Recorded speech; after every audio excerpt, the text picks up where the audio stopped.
Kembali lagi di podcast Jam Lembur, kerja terus mati belakangan.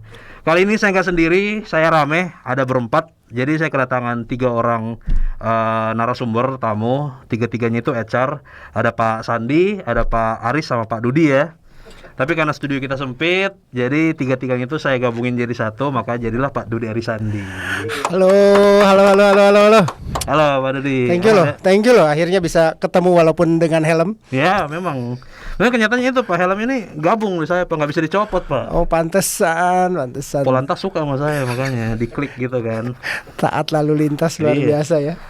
Jadi Pak Dudi kesini sebenarnya saya mau ngajak ngomong-ngomong nggak terlalu panjang sih, paling sehari 2 hari lah gitu durasinya. Boleh. Aman. Aman ya. Aman. Jadi gini Pak, pasti tahu kan soal layoff ini kan. Pasti tentu saja ada HR di sini, kita akan ngomongin soal layoff. Tapi saya nggak mau ngomongin soal layoff yang ya udah banyak diomongin kemarin-kemarin dari sisi bisnis. Tapi di sini saya mau ngomongin lebih kepada dari sudut pandang HR sih sebenarnya. Kenapa Pak? Karena saya lihat sih belakangan ketika layoff itu terjadi, HR itu menjadi salah satu sosok yang menjadi target gitu, serangan gitu. Orang-orang suka nyalain HR. Tapi sebelum kita ngobrol lebih panjang lagi, kita coba masuk ke commercial break dulu ya. Kembali lagi nanti.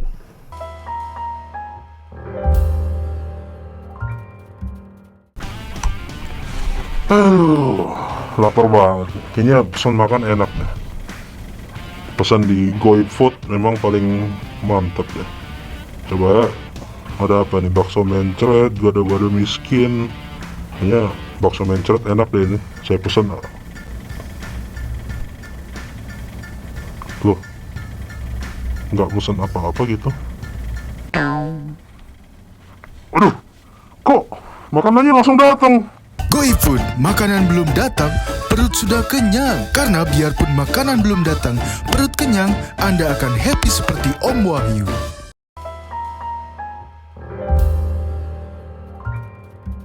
Oke, gimana iklannya? Bagus kan? Gitu dong. Langsung aja ke topik ya. Jadi ini Pak Dut. Pak Dudi, ini backgroundnya orang matematika ya? Saya orang matematika. Matematikanya murni lagi. Matematika murni ya? Kerjanya HR? Betul. Awal karir HR? Awal karir sudah HR. Kenapa nggak matematika Pak? Maunya begitu, tapi malah nggak keterima dulu waktu mau jadi dosen matematika, malah saya nggak keterima. Ya itu loh kan. Nah kebetulan itu saya keterimanya justru waktu itu boleh nyebut nama perusahaan kan? Boleh. Pertama karir saya tuh di Hero Supermarket. Nah masuknya tuh jalur payroll. Kalau dihubung-hubungin kali ada gitu ya. Walaupun payroll kan nggak pakai integral, nggak pakai ada abstrak gitu ya.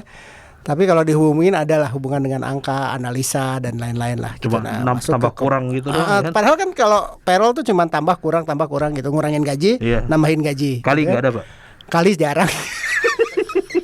Kali-kali aja ada gitu kan.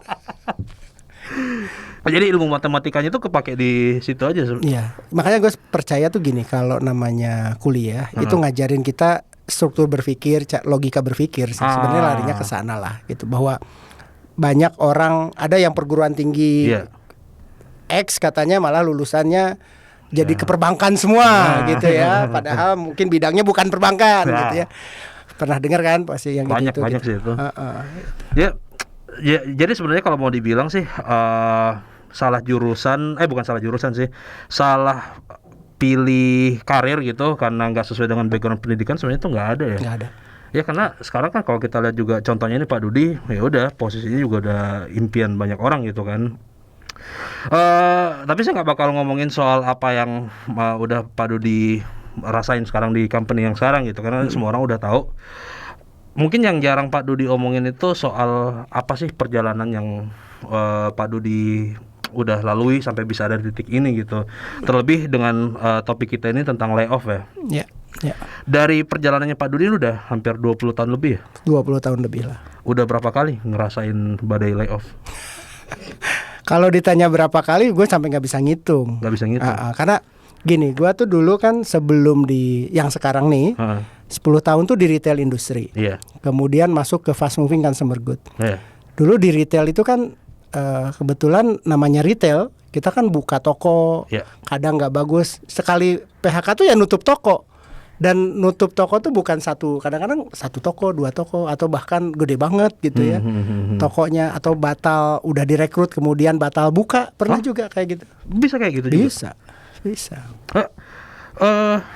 Apalagi kalau misalnya kita ngomongin retail ya, itu kan retail kita tahu kalau misalnya ada rekrutmen gitu, waduh, yang datang udah pakai hitam putih itu ngantri sampai di depan. Bener gitu kan. bener banget.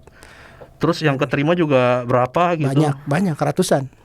Artinya gini, untuk masuk ke sana aja kalau saya pakai perspektif mereka ya, perjuangan itu kayak gimana banget gitu Iya, kan. iya. Terus tahu-tahu batal gitu, batal buka. Itu gimana cara Pak Dudi nyampein ke mereka gitu?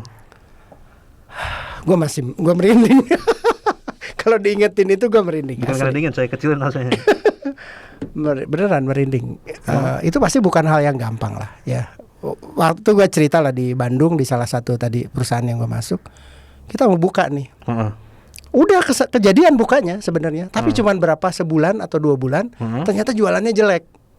Nah, daripada cost-nya mungkin secara bisnis ini akan ngegulung terus, traffic juga nggak ada, so akhirnya keputusannya kita tutup. Ya udah, kita bikin pengumuman, diumumin sekalian bahwa bisnisnya seperti ini, kita akan PHK. Berapa orang tuh waktu itu? Ya lebih dari 100 lah. Lebih dari 100 dan belum Gitu. ada ini ya, Moores layoff form. Lah itu beda ininya lah kan, beda masanya Beda gitu masa. kan, beda zamannya. Ya, tapi dari 100 orang itu kan ya, ini sorry itu saya ya, nggak bermaksud merendahkan, cuma dari 100 itu kan pasti kebanyakan yang kena impactnya itu adalah yang dari lulusan SMA gitu kan. Hampir pasti. semuanya malah. Wow. Hampir semuanya. Karena gini, kan yang kita cari adalah mereka yang ada di garda depan pelayanannya, Iya, supermarket atau retail industrinya gitu ya. Orang ada kasir, ada orang yang jagain booths-nya misalnya gitu ya. Tapi kan kalau di layer atasnya misalnya ada manajer, supervisor, itu masih bisa disalurkan kadang-kadang. Iya. Gitu ya. Dan perusahaan pastinya akan memilih mana yang paling safe untuk dirilis. Gitu. Dicabut gitu. Dicabut ya, gitu ya, karena memang masa kerjanya masih pendek misalnya kan, secara cost juga tetap akan ada cost pastinya karena hak-haknya tetap diberikan, tapi resikonya mungkin jadi lebih kecil gitu. Tetapi buat HR tetap aja nggak enak. Iya sih. Karena pasti kan ada proses, Pak Dudi ini manggil satu persatu orangnya kan, one on one gitu. Pasti. Dan di sesi itu tuh kayak gimana perasaannya, Pak? Gue bayanginnya gini dulu deh. Lu pas rekrutmen kan, antrian tadi bener banget. Kan prosesnya tuh mass hiring. Kita ngundang ke satu lokasi, itu antri tuh dari pagi bisa sampai sore, terus kita interview satu-satu gitu kan prosesnya. Terus pas kita umumin, lu bayangin gak muka bahagia mereka ketika kita kasih tahu nih anak-anak SMA di daerah, dibilang sama kita, waktu itu kejadiannya gue sebut kotanya deh, Bandung sama Batam lah gitu ya. Itu bahagia banget mereka bisa keterima kerja. Mungkin mereka habis itu langsung hubungin orang tuanya ngasih tahu gue dapat keterima kerja. Sebulan kemudian gue kasih tahu kalau bisnisnya nggak bisa lanjut dan kita harus tutup bisnisnya. Ini mungkin buat sobat-sobat Moores Fam ya yang kerja di tech sebagai gambaran. Ini kan kita tuh sekarang enak ya, kalau mau apply kita tinggal buka LinkedIn, tinggal buka Glassdoor, lain-lain gitu, ngetik segala macam langsung layanin secara online gitu. Tapi kan kalau dulu itu ya udah lumrah banget kita jalan dengan bawa amplop coklat, pakai seragam putih hitam atau kalau enggak kemeja gitu, klimis. Datang dari kantor ke kantor nitipin di resepsionis gitu. Itu kalau yang nggak mas hiring ya. Terus kita tunggu harap-harap cemas, kita nggak ada kontak ke company itu. Dan ya saya kebayang sih senangnya itu keterima dengan proses alur melamar yang panjang kayak gitu. Dan ketika di layoff seperti itu, aduh, kebanyakan anak muda ya. Anak muda yang mungkin ada juga yang udah kerja 2-3 tahun kan, kadang-kadang tergantung posisinya juga ya. Ada juga yang kayak misalnya kalau supermarket nih ya, yang biasa ngurus daging kan harus pengalaman nih. Saya pengalaman setahun 2 tahun gitu. Akhirnya dia pindah mungkin dari tempat lain ke kita, terus kita PHK. Pernah ada bentrok gak sih? Sejauh ini sih Kalau dari seluruhnya ya, Iya. ada. Oh, ada. Kalau dari seluruh perjalanan karir gitu ya, Hah. mass layoff ya. Karena kan kalau namanya di industri-industri yang sifatnya, aku boleh bilang ini apa namanya blue collar lah ya, Iya, gitu ya. Mereka tuh ada yang namanya serikat pekerja gitu ya. Oh. Ada beberapa prosesnya yang memang akhirnya harus sedikit lebih panjang.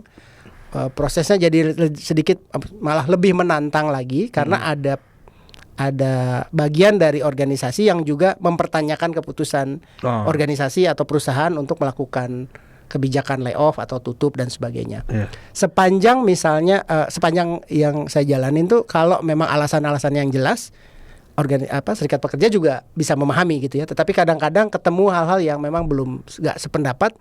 Jadi panjang ceritanya, bisa sampai ke malah saya ada cerita dipanggil Polda Metro Jaya gitu ya. Wow. Karena PHK massal gitu. Karena ada yang melaporkan perbuatan tidak menyenangkan katanya. Oh, PHK itu nggak menyenangkan ya. Kemudian di demo, dulu ada sempat di demo waktu satu retail gede di Jakarta ditutup, itu ratusan soalnya gitu yang kena dampak. Di demo setiap hari di Bundaran HI gitu ya. Wow. Kemudian dipanggil sama DPRD DKI. Oh, sudah sampai level Sudah situ? sampai level situ. Jadi nggak mudah lah buat HR menghadapi karena reaksinya pasti akan berbeda. Nggak semua hal tuh gampang, nggak semua hal smooth. Boleh bilang gini lah, kalau karyawan kita berbuat curang, nyolong, atau melakukan perbuatan-perbuatan yang melanggar hukum, malah mungkin jauh lebih enak lebih gitu. enak ya. Menyenangkan lagi untuk orang kayak gitu ya. Kriminal gitu ya. Tapi kalau misalnya ini yang secara tiba-tiba bisnis tidak berjalan dengan sebagaimana mestinya, ada perubahan rencana bisnis, atau memang performance-nya so-so tapi company nggak mau ambil risiko gitu. Kan ini effortnya pasti beda. Effortnya pasti beda. Bahkan saya pernah ngalamin ini bukan masal. Ini satu orang pun pernah sampai proses sampai ke Mahkamah Agung tuh waktu itu lebih dari 1 tahun. Satu orang aja nih? Satu orang. Itu, karena dia bawa pengacara lah apa sampai panjang gitu. Tapi dia itu memang underperform atau perubahan strategi bisnis sebetulnya, tetapi merasa bahwa role saya nggak hilang gitu. Harusnya saya nggak di PHK. Oh iya. Gitu. Tapi kalau misalnya terjadi mass layoff nih yang dulu-dulu itu ya, itu kan Pak Dudi pasti ketemu one on one nih sama orangnya kan? Pasti. Di orang keberapa tuh kira-kira yang akhirnya mental Pak Dudi itu akhirnya kena gitu kan? Setiap orang tuh datang dia curhat, anak saya 7, istri saya begitu. Bukan di orang keberapa, karena jangankan ketika ketemu orang, ketika keputusannya sudah dibuat nih misalnya kan yang tahu duluan biasanya HR. Iya sih. Terus lo ngebayangin nggak sih, ini temen yang biasanya ngopi bareng gitu, terus abis kita tahu duluan, terus ketemu hahaha gitu. Dia nggak tahu apa-apa ya. Dan dia nggak tahu apa-apa. Sementara kita tahu sesuatu yang dia nggak tahu. Tahu nggak Pak? Ini berat sih. Saya ambil keputusan gini Pak, ambil kesimpulan. Itulah mungkin kenapa Tuhan merahasiakan kapan kita mati ya. Karena kalau misalnya kita saling tahu nih, ini kameramen mati misalnya bentar, ya gimana gitu. Gila nih bijak banget nih. Ini kalau Pak Dudi, saya sama Pak Dudi tuh langsung bijak loh. Sama kalau ngobrol kemarin di Talk to Talk tuh tiba-tiba bijak. Padahal si Andre itu kan nggak pernah bikin saya bijak gitu. Karena ada saya kali ya. Iya. Aura memang ada ya aura ya. Topeng nggak ngefek kan? Aduh. Iya. Tadi gua ngomong apa lah tadi ya? Ya tadi dari kapan berasa nggak enak. Oh, iya. Justru dari setelah dari awal tuh kita pasti nggak enak. Mana ada sih karena gini. Gue tuh selalu bilang ke anak-anak gue misalnya ke tim rekrutmen bahwa kerjaan lu tuh mendekatkan orang sama rezekinya gitu kan. Enak kan? Kalau kita rekrut tuh enak gitu. Paling nggak enak tuh pas urusan beginian nih. Ngekatnya ya. Karena pernah yang lu bilang tadi bahkan ada yang bawa orang tuanya ke kantor. Waduh, itu kenapa anak saya di PHK? Untungnya waktu itu case-nya anaknya main judi. Anaknya main judi sambil nunggu boiler panas. Itu udah cocok itu. Gue nggak bisa ngomong apa-apa kan kalau pada saat kasus itu main judi berempat gitu, terus beneran judi gitu. Dan itu ada aturannya gitu kan, susah kita ya. Main judi sambil nunggu boiler panas, ketahuan, ketangkap satpam gitu. Jadi terus ya PHK, besoknya ibunya, anaknya, istrinya sama anaknya datang ke kantor. Mau gimana ya Pak? Orang ini juga Gua begini. bisa cerita ini karena yang ngalamin sendiri dan langsung ya berhadapan gitu ya. Oh. Belum yang kalau bawa ke polisi, tapi itu case-nya kayak satu-satu lah ya memang. Cuman kalau yang massal gitu memang biasanya kaitannya sama mungkin nutup bisnis gitu Oh ya. iya, Nutup iya. bisnis baru kelihatan massal. Yang paling berat memang kalau biasanya layoff massal. Massal gara-gara tuh berat bisnis. banget. Ya karena orang itu sebenarnya nggak ada alasan lagi. Kadang-kadang Alasannya nggak cuma ada satu alasan, karena itu iya. kan. Nah, ini kan juga saya lihat kemarin tuh waktu masih sering kita ngomongin soal layoff ini tuh, memang banyak sentimen orang-orang itu ke HR-nya sih. Salah satunya tuh yang saya ingat adalah dia bilang ya lu enak, lu ada di pihak manajemen gitu, ada di pihak manajemen, lu dilindungi sama mereka, otomatis lu pasti nggak bakal kena layoff gitu. Emang bener ya, HR nggak bakal kena layoff ya? Salah. Gua harus bilang salah. Kadang-kadang HR tuh jadilah samurai. Orang terakhir yang merelakan dirinya membereskan dulu semuanya, baru dirinya sendiri mem-PHK dirinya sendiri. Ada kejadian begitu. Teman-teman gue banyak yang kayak gitu. Waduh. Ketika bisnisnya entire bisnis nggak bagus, harus semua kena layoff. Bahkan ketika ngomongin aku toko tadi ya di retail ya, HR-nya bantuin aku dulu Oke. supaya prosesnya beres semua. Nanti yang paling terakhir proses PHK-nya ya si HR-nya, HR di toko itu. Sadis ya. Dia harus beresin dulu semuanya. Kalau samurai kan kayak itu seppuku ya, harakiri ya. Ya. Jadi nggak benar juga lah. Kalau bisnisnya nggak bagus ya pasti akan begitu sama. Dan itu lebih sakit lagi dong buat HR ya. Karena ini udah jadi target sasaran karyawan, tapi mereka tuh nggak tahu di belakang itu ternyata ya si HR ini juga akhirnya akan bunuh diri juga gitu kan. Ya. Oh, itu ya teman-teman yang kita nggak tahu. Untungnya Pak Dudi mau kesini hari ini. Kalau nggak sampai detik ini saya udah nge-tweet padahal sebenarnya mau nyalain HR. Tapi nggak jadi karena. Ntar yang mau komen di tweet mungkin bisa menyanggah atau malah mengiyakan, boleh kan dikasih komen gitu-gitu ya. Iya. Siapa tahu ada cerita-cerita yang kita bisa bagi bersama supaya bahwa ini tuh sebenarnya bukan keputusan HR. Ini adalah keputusan organisasi di mana HR yang harus mengeksekusi atau melakukan proses itu. Kebetulan di perusahaan salah satu fungsi HR adalah itu. Karena di salah satu platform juga gitu ya, ini masih soal sentimen HR gitu dari matanya karyawan. Orang tuh banyak males yang curhat sama HR. Gara-gara ya mereka tuh merasa HR itu ada di pihak manajemen. Ini di luar soal layoff ya. Mereka merasa ya udah curhatan gua di HR itu antara hanya akan didengerin angin lalu gitu aja atau bakal dijadiin bahan buat cepu gitu. Makanya orang malas, banyak yang malas ngobrol sama HR gitu. Lah itu kan lu di desain. Anak desain juga banyak yang cepu kan? Iya sih. Banyak sih memang. Lu mungkin salah satunya. Nah, sama halnya di HR. HR juga pasti ada aja yang masih harus belajar. Gua nggak mau menjatuhkan juga ya. Masih harus belajar barangkali bagaimana melakukan ini dengan lebih baik lagi. Bagaimana punya empati. Bagaimana kan HR tuh mau nggak mau ya. Walaupun aku harus mengamini bahwa kakinya ya harus ada di perusahaan dulu lah gitu. Tapi bukan berarti serta-merta nutup mata atau membabi buta bahwa keputusan apapun dari perusahaan akan diambil, akan diikutin gitu kan. Harus juga punya kemampuan untuk argumen, untuk menjelaskan masalah yang sebenarnya. Ada aturan perundangan yang berlaku karena di Indonesia ini sebetulnya pekerja itu dilindungi undang-undang dengan sangat jelas gitu ya. Problemnya bagaimana eksekusi di lapangannya. Nah itu yang HR aku pikir punya tanggung jawab memastikan aturan main itu bisa jalan. Nah kadang-kadang yang beratnya buat HR itu adalah mau jalanin aturan gak bisa, tetap harus eksekusi juga. Jadi kena mental banget kadang-kadang HR tuh beratnya di sana. Sementara dia yang harus melakukan karena bagian dari pekerjaan. Sayangnya itu bagian dari pekerjaan. Iya. Ya memang paling pertama itu memang mentalnya harus kuat ya. Iya. Bukan matematika yang kuat ya. Malah nggak kepake. Ya, dan sama ini juga pertanyaan dari saya sih sebenarnya. Jadi HR itu nggak enaknya itu karena apalagi yang di bagian payroll ya. Karena kita tahu semua orang bayarannya gimana gitu kan. Ini kayak misalnya ada 2 orang nih.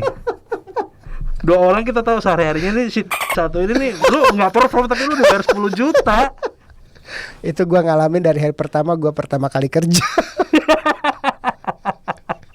Beneran kan, gue bisa akses gaji semua orang sampai level direksi dong. Orang payroll kan gitu. Dan gue gak boleh ngomong kayak lu sih gitu, kasar. Tapi beneran itu yang gue rasain gitu di awal. Gila gaji gue sekolah waktu itu kebetulan S1 gue kan matematika, memang S2 gue gitu dari perguruan tinggi Beken kan. Tapi gaji cuman cupu banget gitu waktu itu gaji gue gitu. Terus ngeliatin yang bener kata lu, kerjanya gitu doang. Bahkan di tim yang kurang lebih sama kan gitu. Jadi kita bisa tahu kan. Nah, ya pedih jenderal gitu kan. Ya memang lucu, tapi ketika misalnya muncul pertanyaan nih, buat menjaga keprofesionalitas dan nggak bias, itu berat banget pasti kan? Pastilah, pasti. Karena ya menjadi seorang HR itu kan kita harus melepas segala personal view kita, apalagi di bagian payroll tadi itu kalau kita lihat orang yang nggak perform kayak gitu, ya nggak mungkin keluar dari mulut kita lu kerja kayak gitu-gitu digajinya segini gitu. Pulang kerja itu pasti kena mental banget sih. Iya. Ya kan kita kadang berharap juga nih, misalnya HR gitu bagian payroll kan selalu ngomong jangan lihat-lihatan gaji gitu kan. Nah, di pabrik nih gitu. Tapi lu harap apa coba operator-operator itu habis itu buat lihat-lihatan gaji. Lemburan gua berapa, lemburan lu berapa.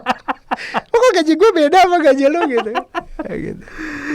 Tapi Pak Duli sebagai seorang praktisi HR nih ya, profesional di bidang HR itu setuju nggak sih kalau misalnya sekarang trennya itu orang udah mulai terbuka soal gaji?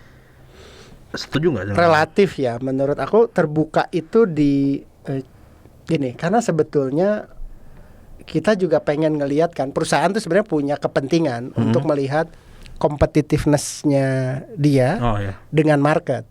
Jangan sampai kita bayar gaji karyawan di dalam itu kalah jauh misalnya ya. Kalau ngomongin sama mungkin kadang-kadang kan tergantung size bisnis ya. Tapi jangan kalah jauh sehingga gampang banget dibajak misalnya. Nah, makanya kemudian ada konsultan tuh yang bikin survei gaji memang gitu ya. Walaupun kadang nggak sesuai kenyataan, tapi ya sudah paling nggak ada reference gitu ya. Dan kalau secara terbuka sih, kalau dilakukan di internal buka-bukaan resikonya terlalu tinggi. Makanya kenapa kita agak menjaga jangan sampai nih di internal terutama itu saling buka-bukaan. Ya karena kan balik lagi lah, pasti ada alasan kenapa orang dibayar A, kenapa orang dibayar B gitu ya. Kalau sekali lagi ya perusahaan tuh punya structures yang tepat gitu ya. Jadi istilahnya dua lah, pengennya tuh kompetitif, terus di dalam tuh ada namanya internal equity. Jadi satu sama lain tuh jangan jomplang banget deh, kerjaan sama, pengalaman jam terbang sama misalnya, tapi bedanya hampir 1,5 kali lipat misalnya. Itu kan pasti menimbulkan gesekan kalau buka-bukaan di internal. Kalau keluar gitu ya di si FOMO misalnya orang naruh-naruh aja gitu ya. Ya itu kan sah-sah aja sih menurut Pak Dudi juga main FOMO ya? Jadi keceplosan. Ngelihat suka nontonin gitu sambil bacain gitu ya. Gitu. Dibacain. Ketahuan salah. Yang di FOMO hati-hati ya. Terakhir ya, ini sebenarnya bukan terakhir sih, ada dua pertanyaan. Ini pertanyaan dua terakhir dari yang Pak Dudi sebutin tadi itu. Yang bisa saya ambil kesimpulan adalah menjadi seorang HR itu memang harus pertama bijaksana. Benar sih, harus bijaksana dan harus punya kedewasaan banget. Nah, sementara kalau kita lihat, dan saya lihat juga belakangan banyak HR baru gitu ya, ya dengan apalagi dengan sosial media sekarang gitu, dikit-dikit upload, julid di sosmed kayak gitu. Itu kan nggak bagus ya sebenarnya. Pak Dudi ada ini nggak sih pesan-pesan mungkin nasihat petua gitu buat HR yang kayak gitu itu? Disentil dong Pak. Sentil ya? Iya. Nggak usah disentil. Kemarin juga kan gue pernah cerita kayaknya ada yang DM gue di PHK terus suruh terima aja gitu. Kalau nggak dikasih paklaring katanya. Iya. Surat kerja. Justru di sini tuh saya pengen bilang ke teman-teman HR muda terutama ya. Saya ngalamin lah momen-momen sama seperti kalian, karena perjalanan karir saya tuh nggak tiba-tiba jadi sekarang gitu kan, nggak. Saya mulai dari waktu itu asisten supervisor level lah gitu ya. Untuk di payroll gitu. Tapi perjalanannya bawa ke sini, paling tidak kalaupun kalian nggak punya kekuatan untuk bisa counter atau punya posisi tawar yang kuat dengan organisasi, paling tidak hal-hal yang sifatnya mandatori, hal-hal yang sifatnya secara manusiawi harus kita lakukan, ya itu yang dilakukan lah. Gitulah. Kita memanusiakan manusia lah intinya gitu ya. Jangan juga menggunakan power kita sebagai HR malah untuk menekan gitu ya. Justru sebisa mungkin kita mencoba menjembatani. Saya lebih suka pakai kalimat itu ya, dibanding hanya sekedar menyampaikan apa yang menjadi keputusan perusahaan. Oh ya. iya, benar-benar. Jadi saya kalau boleh menyarankan itu, dan saya yakin kalau mau usaha untuk melakukan itu semua pasti bisa lah gitu ya. Ya, ya, keyword yang saya catat itu sebenarnya di kata menjembatani sih. Karena menjadi seorang memegang peran jembatan itu susah. Karena ya itu kita teman-teman yang di desain pun juga sebenarnya ngerasain itu kan, jembatan antara orang-orang desain, orang bisnis dan orang tech itu susahnya minta ampun. Makanya biar simpel ya kita jadi cepu. Oh itu alasan nih, ngeles nih. Iya. Si ini malas memang bos, padahal bisa tuh kayak gini. Ya udah, terima kasih Pak Dudi. Saya dapat banyak pelajaran di sini, bahwa pertama saya nggak usah nyalahin HR ya. Karena saya nggak nyalahin HR soal live ini, kalian juga sebaiknya jangan nyalahin HR juga. Karena sesungguhnya menjadi algoji itu nggak enak ya. Gak enak. Secara mental nggak enak. Memang ya saya paham di layoff itu nggak enak, menjadi korban layoff itu nggak enak, tapi menjadi orang yang melayoff itu juga jauh lebih nggak enak. Karena sekali lagi ini bukan kali pertama ya, karena ya badai PHK itu adalah bagian dari proses bisnis, benar. Betul. Bagian dari proses bisnis, dan dalam perjalanan karirnya Pak Dudi udah ya melalui banyak proses seperti ini ya. Ya kita jalanin aja, karena tentunya rezeki itu nggak mungkin lari ya Pak. Sudah ada tulisannya masing-masing. Sudah ditulis masing-masing. Jadi ingat pesan saya, kalau kita kerja jangan cuma ngejar gaji doang, kita harus bawa pulang yang lain. Makanya kita monitor, laptop, inventaris kantor pokoknya. Supaya HRD gampang untuk PHK-nya. Itu Pak. Di tweet saya itu nanti Bapak tinggal lihat aja siapa ya yang pernah bawa pulang, itu ditandain aja Pak. Thank you ya udah diajak ngobrol di sesi ini. Iya, terima kasih Pak Dudi udah mau meluangkan waktunya. Saya Wahyu, dan ini Pak Dudi, Pak Aris dan Pak Sandi yang udah saya gabung menjadi satu. Pak Dudi Aris Sandi. Thank you. Sampai jumpa.